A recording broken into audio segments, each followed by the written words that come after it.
1992 south Africa international cricket ఆడడం మొదలు పెట్టిన సంవత్సరం అది. మొదటి నుండి టీం నిండా మ్యాచ్ విన్నర్లే. అరవీర భయంకరమైన బ్యాటింగ్ లైనప్, పంటి చేతో మ్యాచ్ ను మలుపు తిప్పగల సమర్థవంతమైన ఫీల్డర్లు, ఎంతటి బ్యాటింగ్ లైనప్ నైనా చీల్చి చెండాడే బౌలింగ్ దళం సౌత్ ఆఫ్రికా సొంతం. ప్రతి ఐసీసీ ఈవెంట్స్ లో హాట్ ఫేవరెట్ గా బరిలోకి దిగుతుంది సౌత్ ఆఫ్రికా. గ్రూప్ దశ నుండి నాకౌట్ వరకు వారికి తిరుగుండదు. కానీ నాకౌట్ లోనే వారిని దురదృష్టం వెక్కిరిస్తుంది. Graeme Smith, Hashim Amla, AB de Villiers, Dale Steyn, Morne Morkel, Jacques Kallis వంటి స్టార్ ప్లేయర్స్ పోరాటం వారి దురదృష్టం ముందు తేలిపోయింది. కానీ ఒక్కడు మాత్రం నల్ల జాతీయుడు 5 అడుగుల 4 అంగుళాలు మాత్రమే ఉంటాడు. సౌత్ ఆఫ్రికాను ఓటం అనేదే లేకుండా WTC ఫైనల్ కు చేర్చాడు. అతడే టెంబా బౌమా.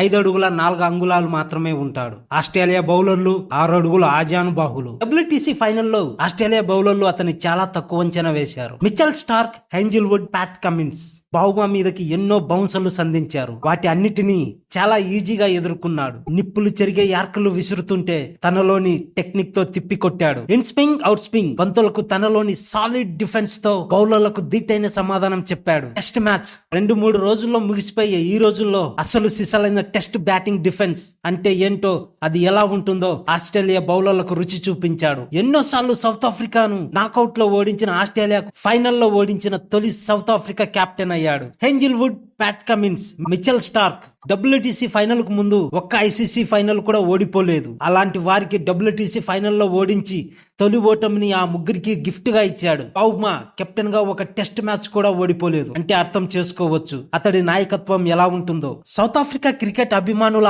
నిరాశను లార్డ్స్ లో తరిమి కొట్టిన ధీరుడు బౌమా. 27 సంవత్సరాల తర్వాత ఐసీసీ ట్రోఫీ లేని లోటును తీర్చిన నాయకుడు బౌమా. సౌత్ ఆఫ్రికా క్రికెట్ హిస్టరీలో సువర్ణ అక్షరాలతో వ్రాయబడుతుంది బౌమా పేరు.